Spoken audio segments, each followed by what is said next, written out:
Okay, welcome Mrs. Dowdell's remote and cohort B CP accounting students. This is for the week of September 28th. I'm going to be going over what you are to do today, tomorrow, and Wednesday. At that point, remote learners check back on Thursday for another instructional video of what to do.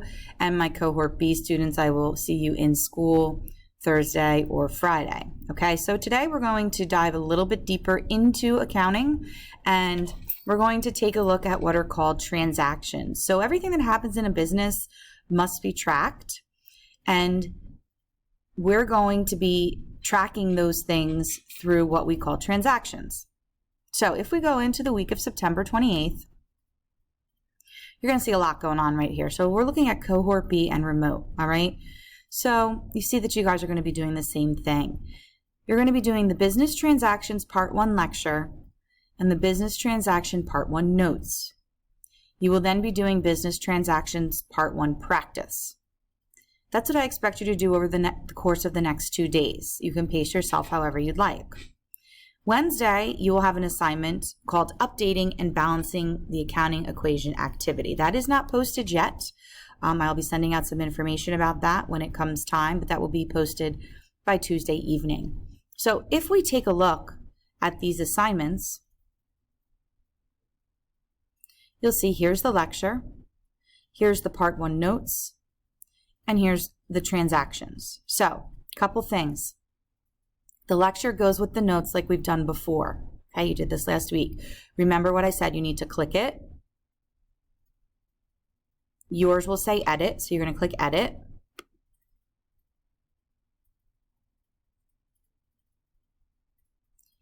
And once it loads up,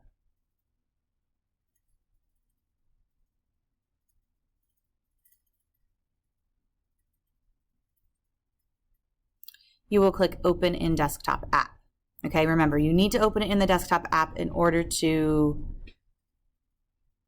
enter into the text boxes. Okay, so this is a completion grade. I want to see that you took the notes as you watched the lecture. Going back.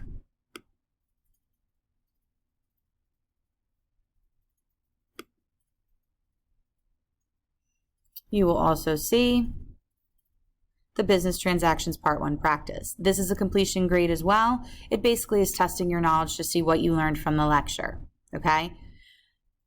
Again, will not be graded for accuracy, will be graded to see that you tried. Now, both of these assignments, you're going to see something brand new, and we have what's called an on-time bonus eligible. So many of you are aware that the district has put into place a new late work policy, and that is that you can turn your work in up to a week late without penalty. The problem with that is in a course like accounting, you need to have part 1 done before you go to part 2. We'll need to have part 2 done before we go to part 3. So although I make this due on Wednesday, this Wednesday, some of you may choose to not do it, knowing that you could turn it in up to next Wednesday for full credit. On Thursday morning, I'll be releasing the answers to this assignment right here, to the part 1 transactions. So at that point, if you haven't done the assignment, you could go in, copy the answers, and then just submit it for full credit. I need to be able to give those of you that are doing your work on time an incentive and a reward to continue doing that. And those of you that might want to just take the lazy way and wait till the answers are posted, I want to give you an incentive to try to get it done, okay? So with that being said, for every assignment that you complete that has the on-time bonus eligible attached to it, you will receive 1 point on the chapter test, okay?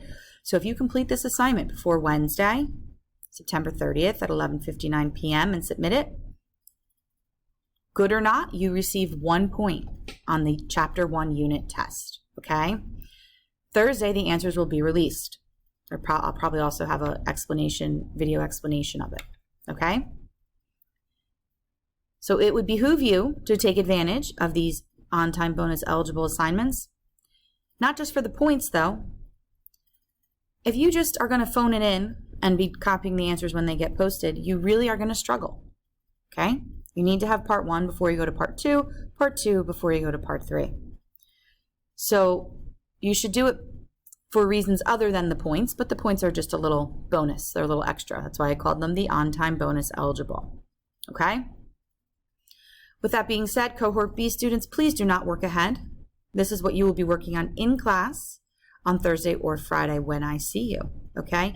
Please note Wednesday I have office hours for anybody interested in attending. And my remote learners, I will be holding a optional Schoology conference this afternoon for you. I believe I have it scheduled for 1:50 to 2:10. Okay, so optional. If you'd like to drop in with any questions, please feel free to do so.